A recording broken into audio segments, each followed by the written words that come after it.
Zoom's sound card, so like it would take some technical. There would be some technical things that would have to go into play for me to do it, and there's no guarantee that it would sound very good or work very well. Okay. So I Someone apologize for that. Yeah. I should have mentioned it earlier. How are you? Yeah. But there is another thing that we could have done had I known, but it, yeah, it would take me a little bit of time to set that up. I'm sorry. Okay. Um, yeah. How are you doing? I'm well. How are you? Good. We're really excited to be playing both parts of American Mirror on this upcoming concert. You had mentioned that more often than not, people play one or the other. But That's right. Yeah. Yeah. They don't always play the whole thing. I mean, it's kind of long, it's 24 minutes, but I mean, it's not as long as, there's 30 and 40-minute string quartets all for days by many composers. But there's not often long string quartets like that are contemporary pieces. but we're gonna play the first part, and then the two parts will bookend the program. So there's gonna be stuff in between. I don't know. Oh yeah. I saw your program, and that was a wonderful video that you guys did about Mora and T High and Chakradar T High, and yeah, you guys did a good job. That was all Debbie. Yeah, it's a beautiful. I think she did a beautiful job. Yeah. Um, let's see. It's been a while since I've given an interview, so I guess maybe we can start out by talking a little bit about sort of just different cultural traditions and how sort of that's at the heart of a lot of your music, um, and sort of the sense that intercultural awareness and dialogue can be so crucial to mutual understanding between cultures. And I wonder if you can talk a little bit about that and, um, what drew you to certain musical traditions, and did you become interested in some of them over time, like through your travels? Yeah. Cool. Yeah. So I'll go ahead and give you the rundown. So I would consider myself a transcultural classical composer or a cross-cultural classical composer. Both of those terms, it might be splitting hairs defining which one is which, but that's certainly the approach that I love to take towards composition and performance, for that matter. And one of the biggest reasons why is because of the country that we live in. Like that this is a transcultural place, and I think we struggle sometimes with how to define ourselves as a society, because there's just so many perspectives and so many approaches to living life, that it makes things really really interesting as we converse with each other to try and either manifest an identity or to display the identity that we've chosen to have. Mm-hmm.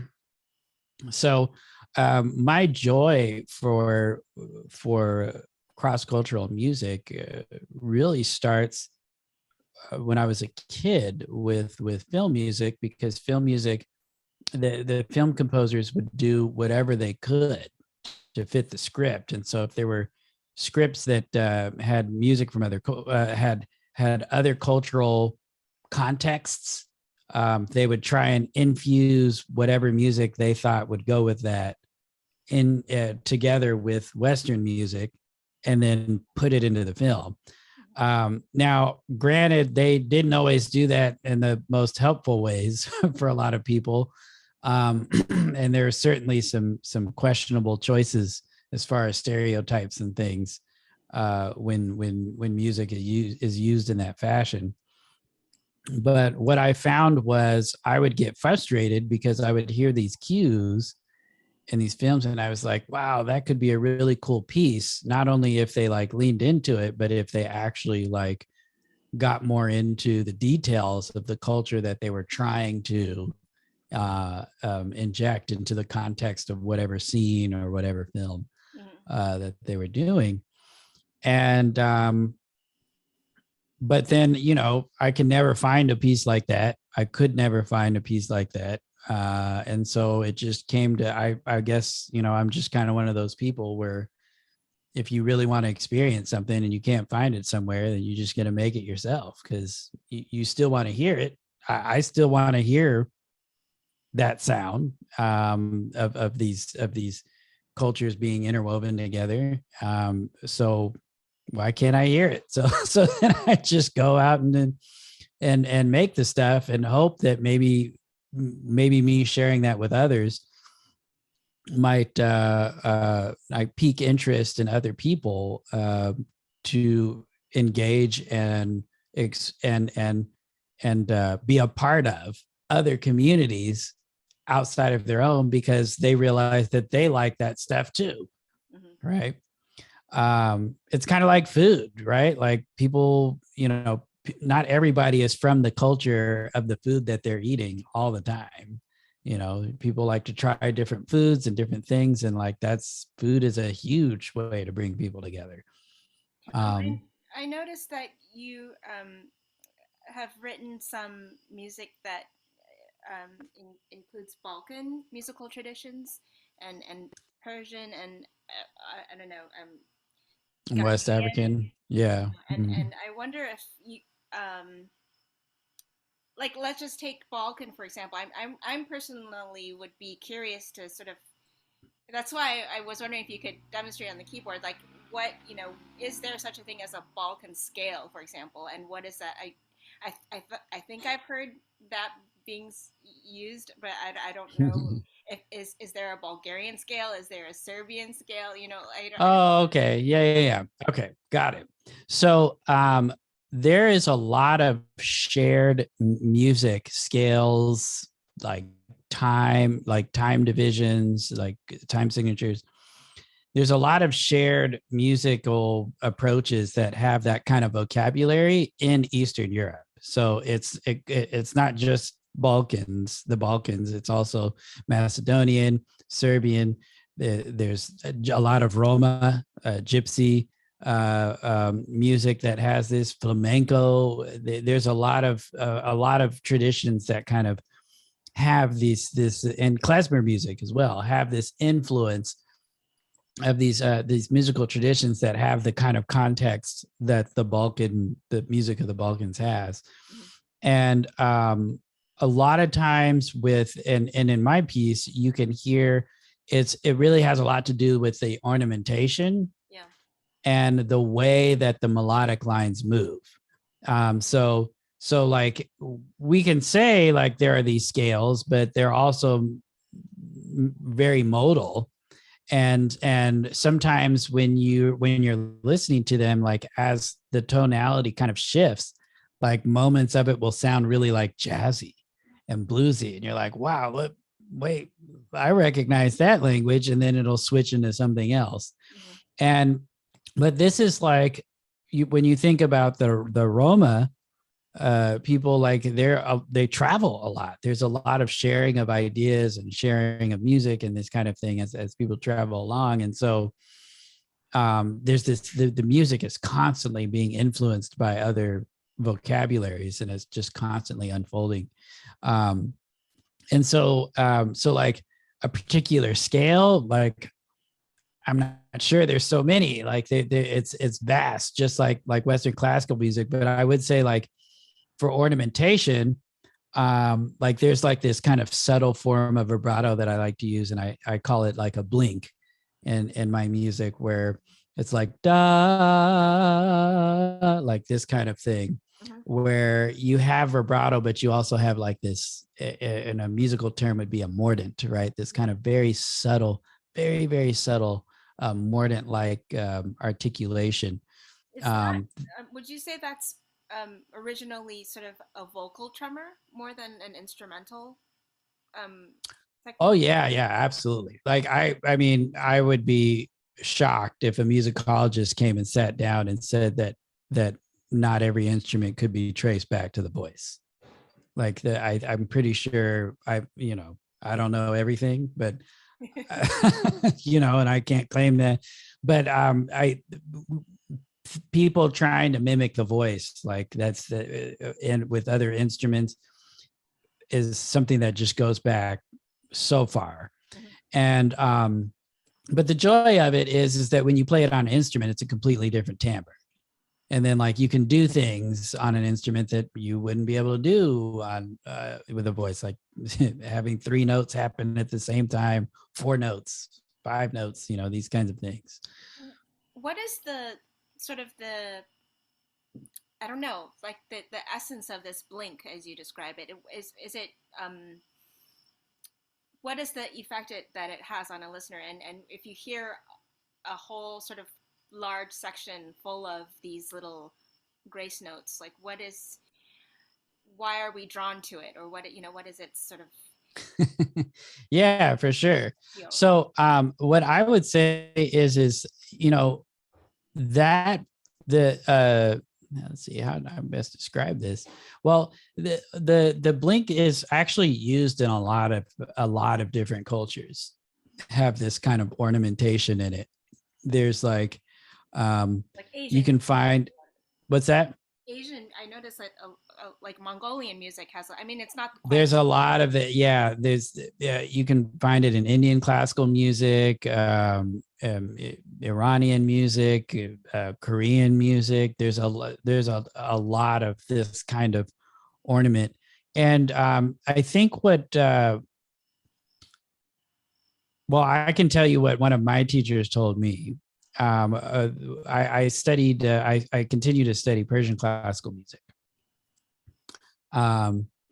And my teacher, when I was asking her about ornamentation and like why, like how this kind of thing came about, she would talk to me about like, well, it could be, and this is like nobody really knows for sure, but it could be that when you're creating music, you're also thinking about the environment around you. And birds actually ornament their sounds all the time. They have all of these inflections and all of these things. And so it could be that this kind of imitation of the way that birds ornament their sounds makes it into a key of some sort of key, some sort of tonal realm with pitches. And then you have all of these ornaments and these scoops and these lifts and these blinks. And it just colors the music in just really magical ways. I mean, people do it in gospel music and blues, and pop music has ornamentation all over the place. And some of the ornamentation is some people's favorite part, because it's so hard to quantify. But it's gorgeous. I would say that like ornamentation, the blink along with other ornamentation is like it's like seeing like the fine details, being able to experience the fine details in a color painting as one object or whatever fades into the next, all within the same painting. That transition, and I think that I think that that's why I love it. It's also like putting a little bit more salt and pepper on some food, so like some more seasoning, like zooming in to something and seeing sort of the unevenness of the surface or something. Like it's it's like it's like the equivalent of having calculus, right? Like there's just plus and minus, which can be very blocky and angular, and then there's like curves, right?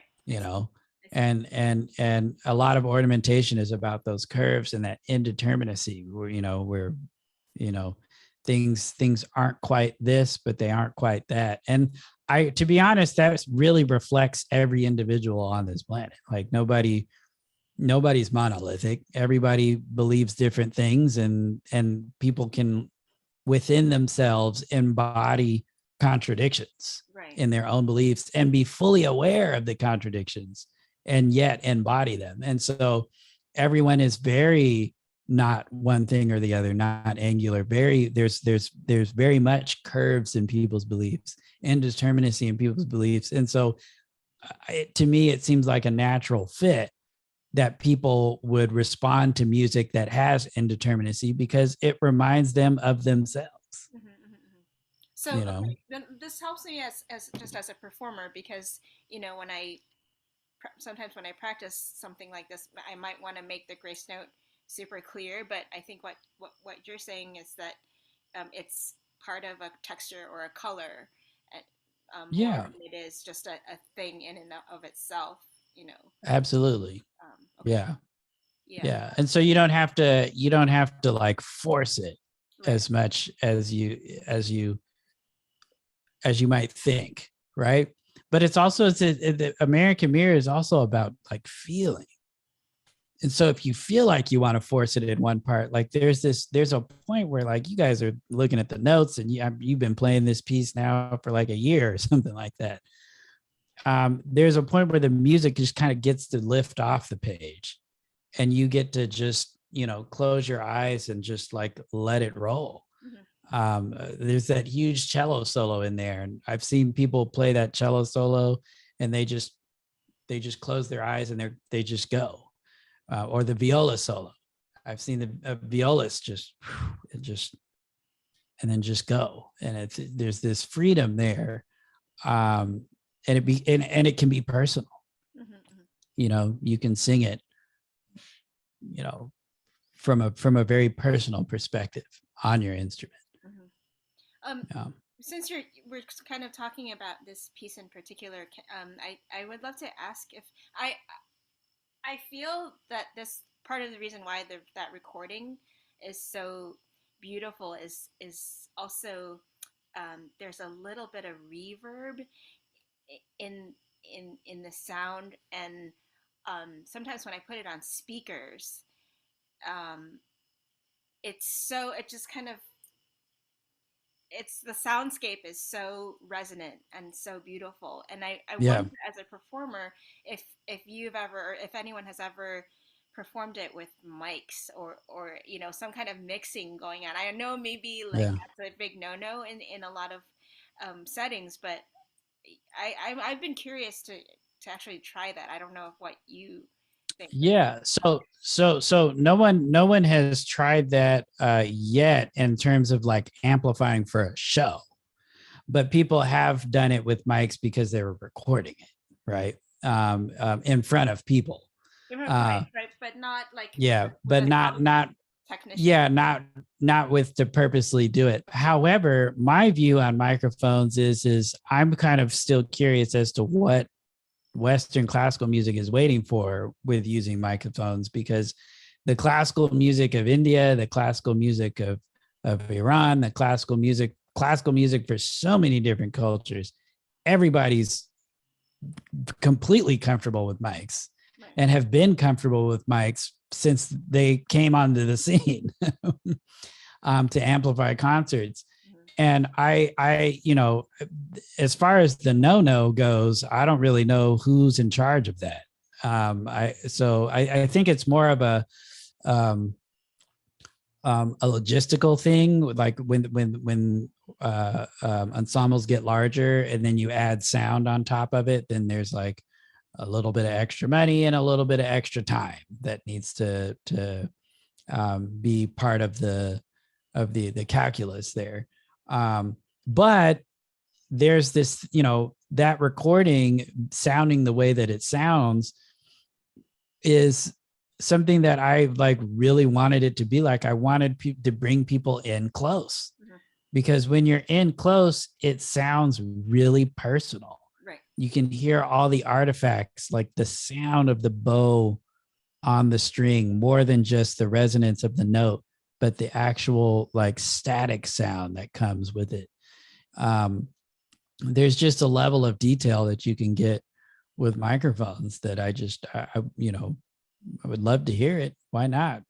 We can, It happens all the time when we go see a movie. Like we go see a movie, you're never hearing things the way you would hear it in real life. Somebody's like eating a sandwich in the film and you can hear like the saliva smacking in their mouth. That would never happen in real life, right? But in the film, everybody's like, oh wow, yeah, we're really getting the experience here, right? So yeah, it's almost like the music is inside your skull sometimes if it's if it's yeah, and that's how, and to be honest, that's how most of us actually hear most of our music, regardless of what anybody thinks. A lot of people throw on some, was it ear pods, what headphones, whatever, and whatever they're listening to, it is very personal right then. yeah, it's not like 50 feet away, right? It's not 50 feet away. It's right there with them. And I think for classical musicians, sometimes they'll, when things get that close, they feel like there's more imperfections that can be noticed, more artifacts. But the thing about it is the general public is like down with that, those artifacts. Like there's a rawness there, and those imperfections is what make people feel like relatable, because they're not perfect either. And so like, let's hear it. Bob Dylan wasn't always singing on key, but that's not that wasn't the point. Okay, I'm gonna take this and I'm gonna show it to the Freer Gallery. Don't no, they're I actually asked them, and they said that their audience is used to a certain kind of acoustic, like natural acoustic playing sound. And oh yeah, I mean, of course. And I think you're gonna have people that are just more of they're just more of a traditional setting is something that they like, but that's not how it was done before them. People would play it outside or in somebody's house. And then at some point, their generation, people that listened, decided that they were going to start doing it in more concert hall like settings. But chamber music wasn't supposed to be in some big old hall somewhere. So if they switch things, then you guys can switch things when you're the presenter. Obviously, if somebody else is presenting, then you gotta. They know their audience the best, and you work with them on that. But when you're the presenter, that's when you have the opportunity to switch things up. I was wondering if we could maybe touch on the clapping rhythms in the piece a little bit, and the tala.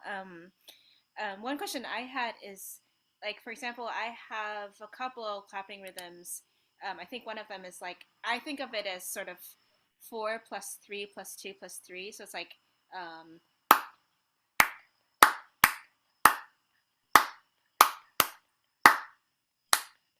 not doing it very well. But yeah, sure. Is that I'm curious whether you think of it as 4 plus 3 plus 2 plus 3, or do you think of it in half notes the whole time? So like 1, 2, 3, 1. Or I'm curious. Can you clap it out for me? Yeah.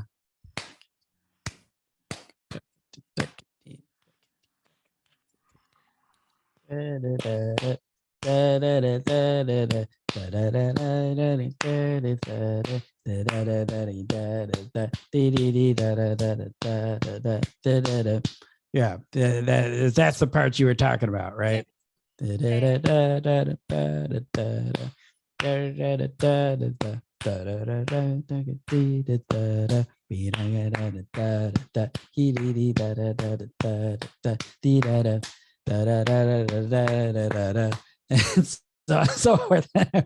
yeah, so that rhythm, a lot of those rhythms actually just they come from gospel music, just syncopations. There's a lot of kind of syncopated things, and it's just like there's like work songs where people would do things like that. And so you're really just thinking of it. And this one is actually kind of like lopsided. And so like, I'm actually not really thinking of a time signature as much as long, long, short, short, long, long, short, long, actually long, long, short, long, long, long, short, long, Okay. long. That's really and not necessarily getting into the 1 2 3 4 1 2 3 1 2 1 2 3 1 2 3 4 1 2 3 1 2 1 2 3 1 2, not necessarily getting into that, but just looking at like the bigger phrase. Yeah. Yeah, but that's one of my favorite parts. I like that part. Yeah, yeah, me too.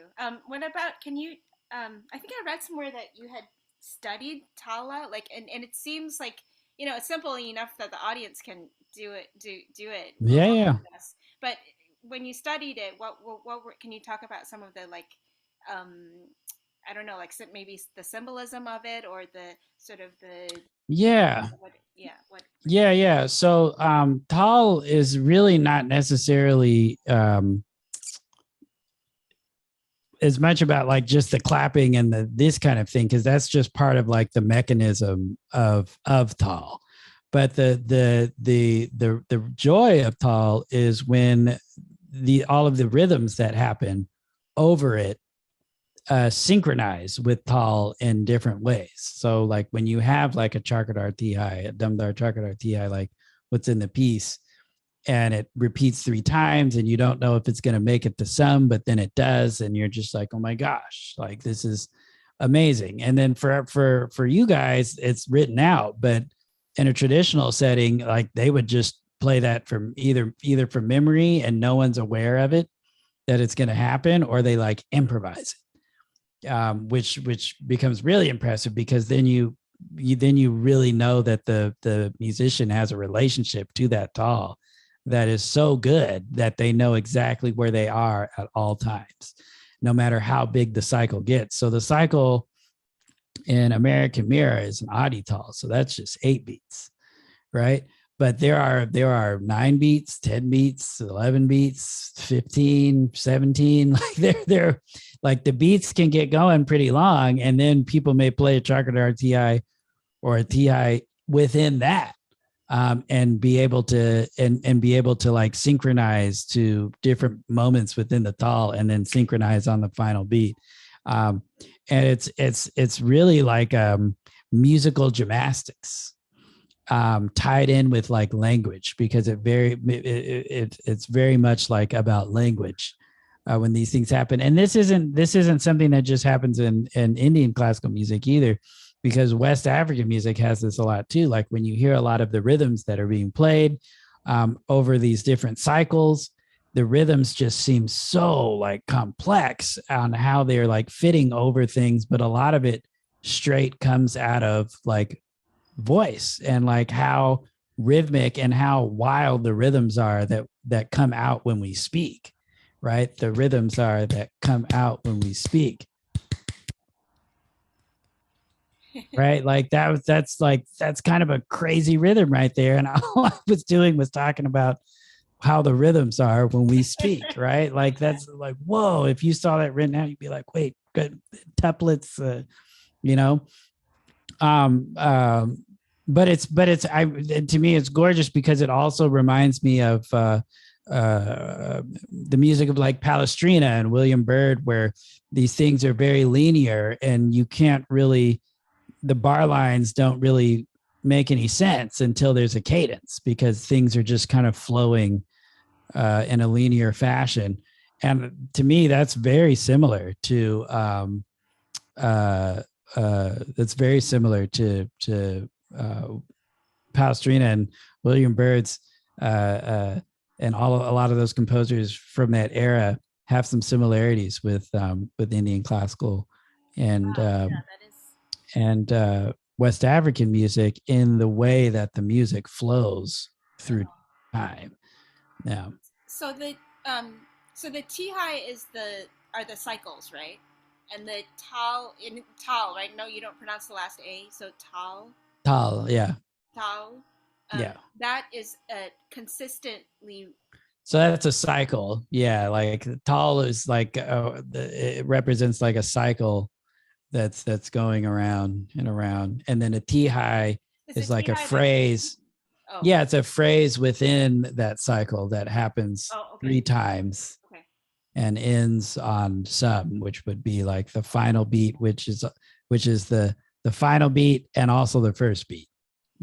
And Yeah. sometimes do they have, I mean, there are multiple musicians doing, like, I don't know, are they sort of, you know, overlaying different cycles on top of each other, so they're all sort of in different places? And this, I don't know, is that, or is that too they probably, whatever. Um, well, are you talking about in American Mirror or No, like no, in like Indian in, classical music? yeah, in Indian classical music, like, is if there's is there an ensemble that will, where different players are on different beats of the, like, Oh, right, right, they're right. they're playing different t highs, so they're I don't know what Oh, the I term see. is. Yeah. So that I personally have not seen people play two different T highs at the same time that weren't related to each other. I personally have not seen that. I've seen a lot, but I haven't seen that. No, So I couldn't say that that actually happens. like or the same phrase, but what is the word that I'm looking for? Like in canon, or like not starting at the Oh, same time. So, but they not starting still, at the same time. yeah, So there, yeah, there is a thing where like sometimes somebody will play the first bala, which is like the bala is like the iteration of the ti. If the ti has three iterations, each one is a bala. So there is a situation where somebody will play the first bala, and then maybe if someone else will join them on the second one, and then a third person will join them on the third one and then finish out. Sometimes that'll happen, but they're still synchronized. but They're they're not still synchronized. exactly You don't usually have somebody play either the same T high like in a different spot, okay. because then mathematically it wouldn't work. They would actually have to play like a different kind of T high in order to, like, if you were trying to like do contrapuntal T highs or something. Yeah. Which I actually recently did in a piece, but that piece isn't premiering until November. Um, where you have like two different T highs like happening at the same time, and then and then everybody comes down onto the final beat. Um. Okay. Let's see. So okay. So I guess because we're um putting this piece in a program called American Mirror, if you were to design a whole program called American Mirror, and you wanted the program to be sort of an honest reflection of America, um, what would this program look like? And you know, what kinds of music and whose music would you absolutely want to put on it? Uh, well, I mean, that's a really good question. There are, well, one, there's everybody's here. There's like the whole world. You're going to be able to find somebody from almost every part of the world somewhere in this country. And so the kind of program that would reflect America would be a program that does its best to be able to reflect the variety of people's cultural musical approaches as possible. Mm-hmm. And sometimes that might even mean that you have to partner with an artist themselves, because no piece really exists, and then you just have to manifest one with that artist from that area, so that you could reflect that, so that you and the artist can reflect that image, right? Right. From this country. And so and then also, you can't ignore amplification.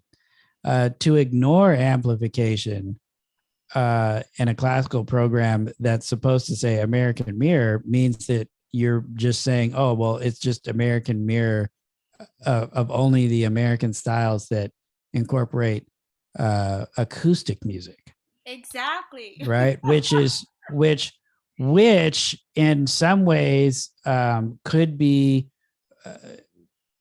quite difficult to explain to people who do music in the pop world, that they don't get to be part of this American Mirror. Like, but when they are a huge part of American Mirror, but what is the one thing that they do that the acoustic folks aren't doing? Well, they use electricity to make music. They simply use electricity to make music, and they don't just have acoustic instruments, they have electronic instruments. And when you're playing with electronic instruments, you're playing with electricity. So whether people are using electricity to make music or not, everybody is part of this, the fabric of this great this big cultural experience and experiment, ongoing experiment that we have. So an American Mirror program would reflect that. Like I would think that you would have, as many different styles as you could acoustically, but then you would be open to some electroacoustic work as well. Not just sort of playing pop and rock and jazz styles, but also actually amplifying it. Amplifying it. Yeah, amplifying it. Because I mean, look at also the reality is people's hearing these days is not as good as it was in the past, because our world is just super loud, so not everybody's really getting everything that they want to get from a show. And that's if you know it's possible to feel the music in a more like impactful way, then you're less likely to want to listen to it if it's not going to be impactful, right, and impact you in a way that speaks to you. Right. And there's also something to be said about like classical music. Classical music is amazing because it's so dramatic. There's so much emotion that can be had in there. And the one thing that frustrates me so much is there will be moments in classical music where you just simply want to cry or yell out and just be like, yes, this is amazing. But you can't say a word. You can't say a word. You have to hold your tears. Even though it's truly emotional, you have to do the best you can to not have that emotion emerge in the form of sound in any way. And that to me is a very unfortunate moment. When you go to churches, when you go to different events, you get to hear people respond to music in real time. It'll hit them and they'll like scream out with joy. They'll cry, they'll sing, they'll move. And it's very passionate and personal. But with classical music, you're almost expected to internalize that and not really let it come out. And I think it's kind of an unfortunate situation. I think the only time I've heard people scream out with absolute joy in mass at a concert is if it was like Hollywood Bowl and they started playing Harry Potter and everybody was there. It was like, oh my gosh. And then everybody's like, oh, there it is, but then they get to have that experience because it's amplified, because they know that if they're able to show their enjoyment, if they're able to cry out with joy, it's not going to ruin the piece. It's might, Right. I put on a concert. I curated a concert for Los Angeles Chamber Orchestra. And there's this piece by this woman. Her name is Ann South. It's one of my favorite pieces of all time. It's for solo viola and electronics. And I programmed this piece, and we were playing this piece downtown in a brewery. And in the middle of the piece, people were like cheering for a viola solo. And people were like cheering and like hyped. And I was there, and I was just like, that's the kind of classical concert I've got to be able to go to at some point. Like, I love the variety. I understand classical concerts where, people, the dynamic range is like super big, and it can get really super quiet, and everybody's got to lean in, and you want to be able to like cherish that moment of silence and meditate on it. Totally get it. Totally understand. But there's got to be this opposite, this other end of the spectrum where there can be a viola solo and people can be cheering in the middle of the viola solo. I feel like maybe the recording industry hasn't helped in that regard because everything is so much about perfection now and sort of the veneer, like the polish. And maybe, back in like Rossini's time, people did, Oh, I'm sure they did. you know, Yeah. Yeah. react more sort of freely. Yeah. I don't know. I'm sure they did. Yeah, yeah. Well, I mean, there's also difficulties I think that people have between the classical world and the pop world. There's like cultural things, where people make assumptions about other folks and kind of manifest these fascinating hierarchies that make no sense in any way. So yeah, but it's unfortunate because it really holds back a realm of creativity that would just bring everyone to their knees about what they would be experiencing. There's like, sometimes people think it's all been done, and I'm just sitting here like, we're not even close. Mm-hmm, mm-hmm. Like, there's a whole realm of like music and performance that can be done, but what's really holding people back is like the kind of the divisions between cultures, the divisions politically, divisions, like all of these. Anytime a wall gets set up, you can guarantee that there's a realm of amazing creativity that we're all just going to be robbed from. We're just going to be robbed from it because some wall got put up between some groups. And so then we all just, it's thievery. It's thievery. So yeah, but hopefully we can all get over that and make some incredible music, and it's coming. Also, It's definitely coming.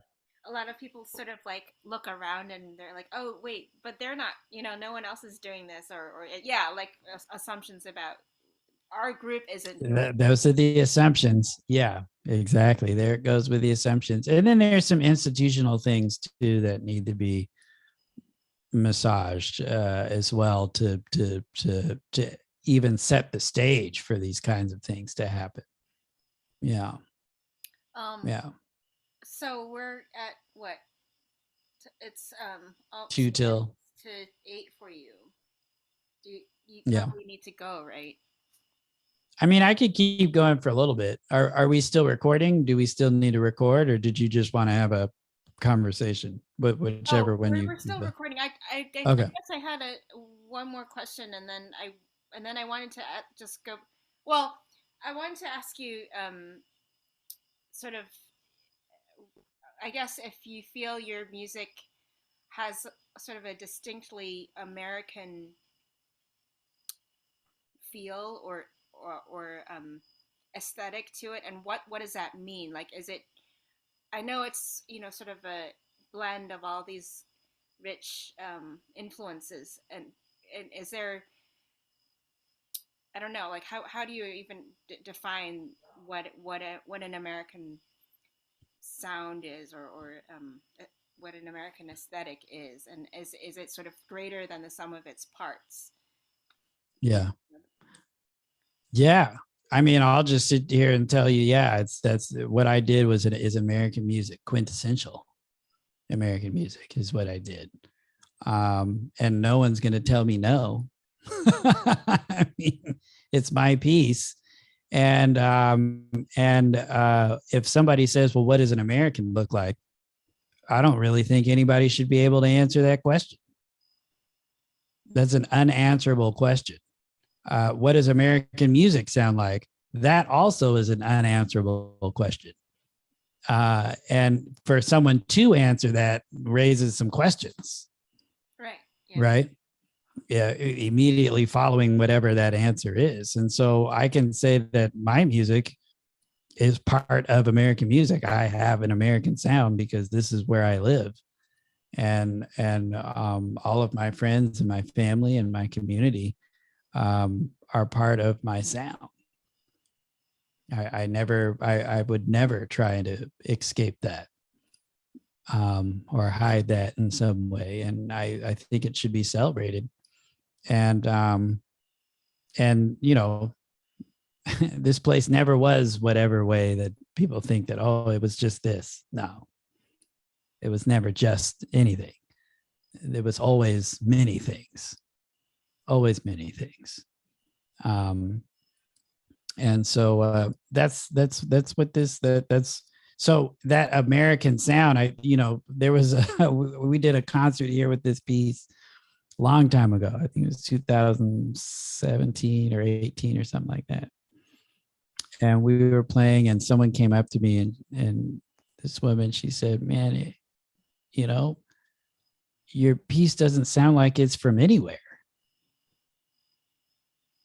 because it's from everywhere." And I was just like, well, yeah, well, that was the greatest compliment I could get. Like, yeah, you shouldn't be able to know where it's from, because why? And that's what this place is like. Anybody could say, oh, well, I'm an American, and they could be correct. Right. It could be true. I mean, if someone sort of comments that, oh, this piece sounds so Americana, like, is Mm. like, that's not, you're what you're saying is that that comment is kind of not really relevant to how anyone would describe. Well, I think people use. Well, let me just. I don't want to discount the fact that people use definitions like genre definitions because they're trying to understand what something is, right? And so they're trying to. The way that our academics have taught us is that we need to like label everything, right? And for the music industry, labeling things means more money, because someone says, oh, I like pop and pop sounds like this, so I'm going to go buy that, right? And so like it's a way to like delineate one thing from another so that we can go and spend the money on it. So so like genres kind of help the economics of things, but they don't necessarily help the delineation of genres isn't always helpful for the art. It might be helpful for the money, but it's not necessarily helpful for the creativity part, the art creativity part. Um, and so when I hear somebody say, "Oh, it sounds Americana," I'm like, "Oh, great, it's great," Oh, Derek, it kind of sounds like this. Awesome, love it. Yeah. Wouldn't you agree? Yeah, I agree. I'm gonna whatever you think that it sounds like, I will be 100% in your corner. I'll be like, oh yeah, yeah, it's that. Yeah, because it's gonna be how you are articulating it to yourself in order to understand it is gonna be what it's supposed to be. And I can say all of the influences, and I can say what I was doing technically, that you got the PIs everywhere, you got all these things going on. I can say all that stuff, but none of that is going to be exactly what it means personally to you, like the way that your brain deconstructs it so that you can take it in for yourself. And so whatever words that you use to unpack it for yourself, it's in. I'm with it, with you. Can I ask you two more things? Yeah, go ahead. More quick things. But going back to the just you were talking in the beginning about different communities, and I wonder if you could share your thoughts on how the classical musician of today can engage with more different and diverse communities as they, especially for performers, I feel like it's easy to get stuck within a certain network of contacts. And oh, I played at Palm Beach, Florida, and therefore I know this. So and how does how does one sort of more thoughtfully go into these other places where maybe one hasn't gone yet? Yeah. So the biggest technical barrier to being able to play with others from other cultural musical approaches, the biggest technical barrier for a classical musician is not being able to improvise, or at least believing that they don't improvise. Because most people, if they say I don't improvise, they're lying. Because I've never met any person that can truthfully 100% say that they've played exactly what was on the page. No one has ever done that, because it can't be done. The computer maybe can do it, but no person can ever do it. And so even reading notes, you put an element of yourself in there, and people want that. They don't want you to just play it like a machine, mechanical, right? They want to hear a little something extra in there. But that's the biggest barrier to being able to play with others. Once you have improvisation as part of your routine and training as a classical musician, you all of a sudden become available to play with everyone else in the world, because your ears are perked up. Your ears are well trained, and a lot of people rely on their ears more than they rely on some symbols on a page. And so if you got heightened ears, it's going to be game. If you live in a big metropolitan area, you can look up some Indian classical musicians and say, hey, I'd love to play with you guys and learn how to do these things. You could also be willing to be a student. A lot of times with classical musicians, they get their PhD, their master's, and then they go play at Carnegie Hall or something. They're like, oh, well, I'm on top. My glass is full. I don't need to put anything else in there. Well, right then, there goes the whole nother realm of music that they will most likely never be able to access, because their glass is full. They in their mind, they've got it all. They don't need any more. But if you're willing to be a student of music forever, then you will always be open to whatever is coming. You will always have something to do. You're never going to get bored. but that can only happen if you're willing to never graduate from being a student of music, because that's just simply what it takes. Is your mind and your heart have to be open to work with others and to learn from them, and let them learn from you. There's a lot of people that are interested in classical music. There's a lot of people that wish they could be involved in classical music, but classical music, the barriers that it puts up are outrageous. I mean, people are like, only encountered classical music in high school, and they're like, wow, I'd love to do that. But if you're auditioning for college, you're expected to be having played the instrument of your choice for like 15 years or something like that. And just the sound quality has to be like super max. And like, but what if somebody just ran into it and they were a junior and they just wanted to in high school and they just wanted to get started? Well, sorry, you're not for you. Or, they're writing pop songs, so they just get shipped out into the pop section of the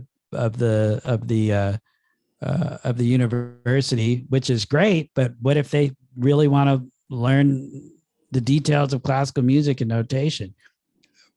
And from my experience and my understanding with a lot of universities, they may have a hard time getting access to that side of the department, because of the barrier of entry, right? Like they're not like super heavy note readers. They're not super heavy, orchestrators and understanding this, that, and the other thing. And there's just there's a lot of barriers there. To go back. So as a classical musician who does have that training, as somebody who has already gone neck deep into the classical repertoire, you know how to read all the stuff, you got that, then you have the opportunity to then learn how to improvise, then learn how to open yourself up to these other cultures, these other approaches to music.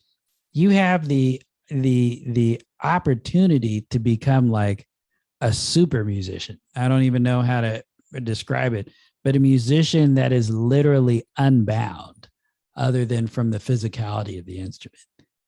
But you can literally you can communicate and play with anyone and play anything. There are very few, if any, people in different, well, there are some, but there are very few people that can do that. But they're always willing to be a student, and so they just travel around and learn and learn and learn, and they just become these super musicians that can literally play anything with anybody. I mean, sorry, I have this cough. I've been actually taking jazz improv for the past like 2.5 years, and it's actually really hard. I'm listening Oh, to it's you talk super like hard. I'm yeah. And I'm listening to you talk like and it sounds like like I've gotten through all that training, blah blah blah. I should be able to do some stuff by ear, and I think I have pretty good ears, but it's just it's a whole different language, and it just kind of I feel like I can improvise, but to improvise in that language, It takes a little bit. It takes some time. But the other biggest game though is, Jasmine, can you tell me how many hours a week do you actually just sit and just listen to music? I should listen a lot more. But it's the truth. It's the truth. Like a lot of classical musicians, because they play a lot of music, they're not always like listening to a lot of music sometimes because it's their job to play music. So it's just like, oh my God, like I don't want to hear anything right now. Right. But improvisation, one of the cores of improvisation is people imitating what they hear. And if you hear so many different things, then your imitations are going to end up sounding like you, because you've got all of these inputs from like multiple areas. So all of these inputs go in and then they come out sounding like Jasmine, right?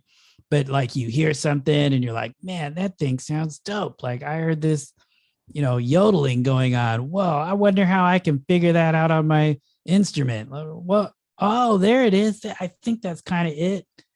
Right. And then they play it. Somebody heard something, they play it like 17 times because they love it in 5 different ways.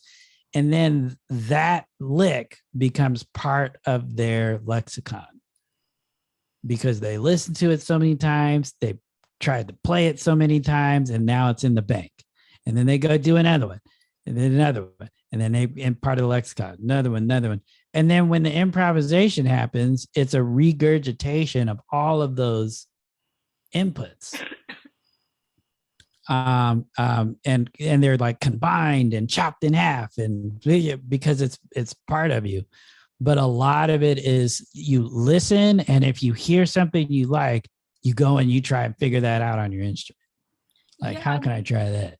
Right. So okay. So in other words, if I so far, like, this is just like off the cuff, but this is not part of the interview, but you want to stop the recording? I don't know if you want to go into all this with the recording. It's up to you. I'll just keep it running just because Okay. Like, so I guess what you're saying is like, in a way I should have faith that as long as I listen a lot more, whatever goes in is bound to come out. It's like it will come out no matter what. Like, because now what's happening is, I'm not doing enough listening, but I have, sort of identified like licks of this person and that person that I like, and then I take it and I run it through the mill. Like, I transpose it, and I try going in and out of it. I memorize it. I you know put it into this tune, I put it into that tune, I put it over this chord, I put it over that chord, and it still doesn't come out. Like, and then I'll, like, I'll try improvising without any plan, and it just Yeah. doesn't appear. I'm just like, Yeah. I'm just like waiting and waiting, and it's like, yeah, so it's kind of. Yeah, well, but that's what's going on there is that you're having trouble tethering things together. And so it's all just loose in a cloud in your head. And there's are you outside? I'm outside in the garage. Yeah. Yeah. Yeah. And so you're missing like the connectors, like the connecting material. And so things are just kind of loose. And so when they're loose, like they may or may not, you may or may not like grab them. And so one of the things that I always talk about for classical musicians is the concerto effect. Like, so the most impressive concertos for me have always been the ones that are memorized, where people are like, oh my gosh, like they did all that and there was no music stand, just direct communication. Any person that improvises a solo is doing a concerto, like right then and there for everybody. And so what does that mean? Well, they've probably practiced several little chunk concertos and found different ways to tether them together. And then when the improvisation, because they played it so many times, the little chunks, so many times, but they're like big chunks. They're not just little licks. They're like big chunks. Then when those larger chunks are available, it makes it easier to kind of tether things together and to line things up, because it's those larger chunks are like kind of like mini concertos that you can put together in blocks. And when you play them enough times, you'll find that you can start adding in the little bite-sized licks. So this concerto is like, is it comprised of different, is it a patchwork of different licks that I create, and then I work through, and I have in my fingers, and then I tear it apart again and put fill Yeah. in the. Yeah. But what I would recommend is you said you've been taking like jazz lessons or lessons in uh, jazz music, Jazz fiddle improv. fiddle improv. So I'm, yeah. Yeah. So there's also another system that you can use too, and I actually found Persian classical music to be the most helpful when thinking about improvisation, because it focuses on a tetrachord. There's a lot of just tetrachords, different tetrachords, and if you only had 4 notes to worry about, you could probably get started going on some improv because you only have 4 notes to worry about, right? And so maybe the thing is to kind of get started on this is like, well, if you're doing some jazz thing and like, well, what's the basic key? What is it? Is it pentatonic? I'm just going to focus on these 5 notes. I don't care about anything else but these 5 notes. And a lot of times with jazz, because of suspensions and all this kind of stuff, you really just need to pick out the 4 or the 5 strongest notes and then mess around with those, and then just let the chords change all over the place, and they're all going to fit. That's because true. Of like, yeah, there's suspensions and people did substitution chords, and like every note's going to, whatever you're playing is probably going to fit. You just pick out the 4 strongest notes, the 5 strongest notes, and don't worry about the rest of them. You just work with those.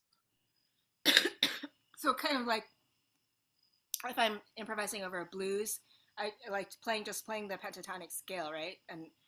and like it's still really an art because you have to know like different notes of the pentatonic scale work over better over different chords, right? But yeah, but you can find that out by just focusing on those 5 notes. That's it. Like you just don't worry about any other notes but those first. And once you know those really well and you're messing around with those really well, you'll find yourself getting bored and then starting to add other notes. Like that's essentially what happened, is people just, they figured they got like, all right, man, well, I got these 5 notes down packed. So I'm going to start bending stuff. I'm going to start scooping stuff. And then I'm going to start adding these other notes. What about that? Because they got, but you got to latch on to those 4 or 5 notes first and just work with those. Just work with those. Yeah. I think what you're saying is very reminds me of one of my favorite exercises, which is improvising over the D Dorian, like just over a Dorian, like you know how Miles Davis has did So What, like it's just like improvising over D Dorian and then E flat. And milestones, same thing. I think it's just like and it's so liberating because I know that I can just play like all the natural notes, right? Like there's no accidentals. It's like D Dorian's like basically the C major scale, but on D, right? And it's so much fun. It's like I can enjoy myself. I can actually feel like I can do this. Yeah, but that's the thing. That's the thing about improvisation is that like, yeah, I mean, with Persian classical music, they work in sets of tetrachords. So they'll play like these 4 notes or whatever, and they'll be working on those and then going and then going and then going. And then they move up to another set of 4.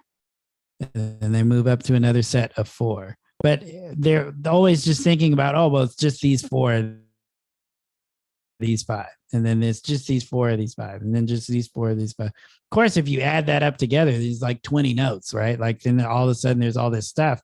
But you're only worrying about 4 at a time. That's the magic. You're only worried about 4 or 5 at a time. And then when you're done with those 4 or 5, you pick another 4 and you just hang out on those. When you say they move to another set of 4 or 5, is the harmony remaining the same, or is it also shifting with the well, that system is completely different. So like they might go into like another tonal realm. But with jazz, I mean, if the keys going hog wild and changing, then you just pick another 4 notes that's in the next modal shift, and then you just worry about those 4. But if you're always thinking, oh my God, there's all these 12 notes, we got the sharps, it can be very overwhelming. Yeah, it can be very overwhelming. And unnecessary. Like you could just start with those 4, and then when you're comfortable with that, then you could throw in like non-harmonic tones and blah blah blah. And there's also something to say that like, look at string instruments play really well in C or D, right? Or G. Like those 3 tonal places work really well with strings. And so like it's also could be just a known fact that if you're improving, if it's in one of those keys, it's going to be a lot easier than if it's in G flat, right? Or like F sharp. Like there are just straight up certain keys that just don't work well for the construction of instrument, for that physicality of that instrument, and that's okay. It's okay if it doesn't work well on that one, and then you could be like, look, I mean, can we change the key? Like this is really like not really where and even somebody could like actually know how to make those adjustments, but the instrument itself won't even sing well in that key.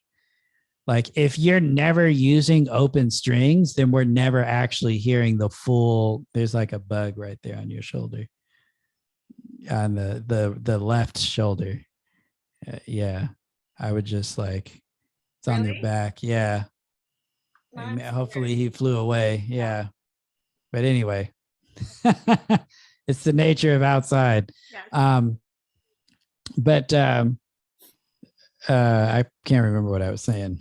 something about Got key distracted. if you don't play an open string at all. Oh yeah. If you don't play an open string at all on your instrument, then nobody's really hearing like the full weight of the instrument, because the full weight of the instrument happens when the open string resonates to the max the body of the instrument, right? And so if your fingers are down the whole time, I mean, that's fine, but we're not getting that full sound, that low C, coming out. So yeah, so that's that. All I'm saying is that, like, if you find yourself like, oh my God, I don't know what to do, we're in G flat major, like, it could just be that that's not a good key for you to play in. Yeah, you can pick your four notes, but because it's only four notes, you pick out your four notes and you hang out with those puppies, but it could also just be that that's like a super messed up key for certain instruments. I was gonna ask you something. I forgot what it is. But this has been really amazing. Not I didn't expect to get a mini jazz lesson from. Let's see. I don't know. I think this is good. I let me just check my notes and see if I've already kept you a long time. So,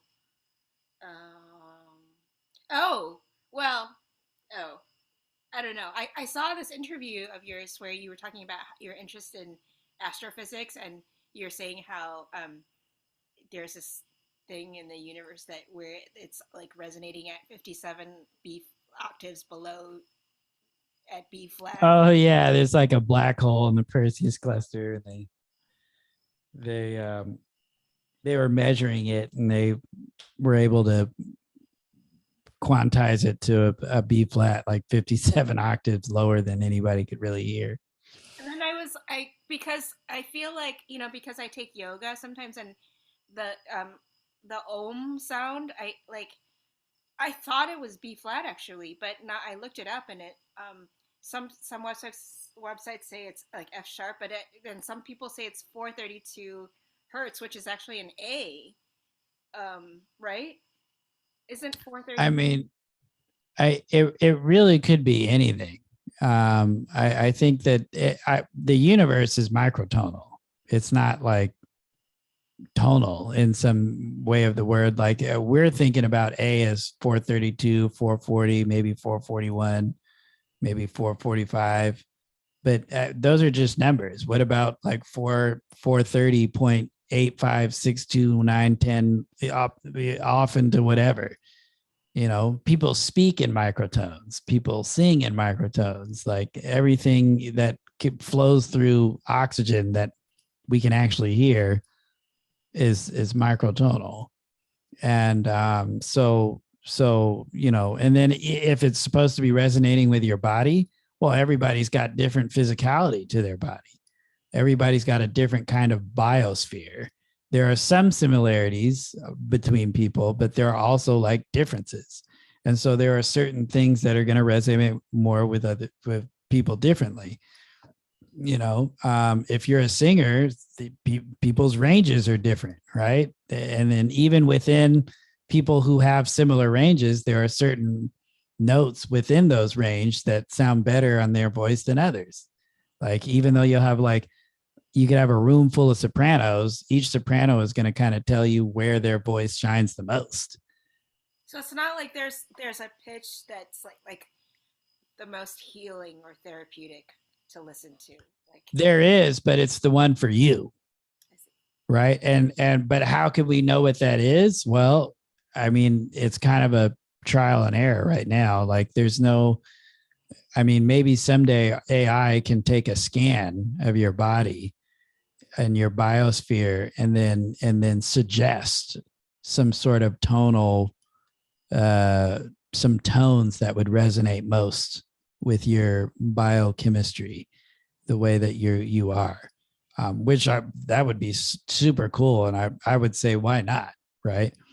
But right now it's just like, well, let's try this and let's try that. How do you feel? I mean, it could be placebo, but even if it is, who cares? If it makes you feel better, If it makes you feel better and it's not hurting somebody else, believe it, because you'll feel better. You know. Yeah. So yeah, so like I think I'm pretty sure, I personally think that that's something that's certainly possible. I'm just not sure that we have the means to measure it clearly at this point, and I definitely think it varies from person to person. Yeah. Derrick, thank you so much. Absolutely. Yeah. And Jasmine, are you in New York? Like where do you live? I live in Chicago. You live in Chicago. Okay. Well, we're gonna be in LA. The quartet will in I think April, this coming April of Well, 2023. let me know when you guys are in town. And I was going to say that I have this show at Lincoln Center on October 25th, but you guys won't be there. But I'm doing a show that's based on sound healing, Oh, and we're using artificial intelligence to scan, to do live imaging of someone's brain while they're listening to the music, and some of the music is being manipulated by somebody's heartbeat and by the contraction of their muscles, as well as other things that I've composed. And so this kind of sound healing realm that you're inquiring about is certainly something that's going on, and we're doing this kind of opera that has that at its foundation is at the that gonna Lincoln Center. be live streamed? I don't know if it'll be live streamed. I don't know, but Or October 24th, Lincoln Center. I believe it's going to be recorded. I just don't know. I don't know about live streaming. Yeah. okay, I'll look for a video after that. Yeah. Um, but we were also talking about like our next trip to LA, not this upcoming one, but at some point it might be fun to collaborate. Like if you could, if we played American Mirror and you did like came and did like a lecture or I don't know, pre-concert talk or something. Oh, of course. Happy to do it. But you got Bravo playing at the Smithsonian. Oh Like, yeah, we're excited to. that's like awesome. That's like super cool. Yeah, well, Yeah. we're excited to to do your whole piece. I think yeah, it's so beautiful. I can't express how much we love this piece. So Oh, thank you. I appreciate it. But yeah, you guys like send me more recordings of you guys playing. I think by the time you guys are done, you guys would have played it more times than Celestine. Yeah. sorry. You guys would have played that by the time you guys are done, you would have played that piece more times than the group that did the recording. Yeah. There's that bug there. You see it? No, where? Yeah, it's like right on your collar. No. Are you Oh, there it sure? goes. It flew off. You sure it's not just a shadow? No, it definitely wasn't a shadow. I was surprised you didn't see it in the camera. But anyway, just for riding the video, you'll see it in the Okay. recording. All All right. I'll definitely leave the bug in there. right. Thanks, Derrick, and we'll be in touch soon. But thank you again for your time. Yeah, absolutely. Yeah. All right. Take All care. right. Bye-bye. Bye.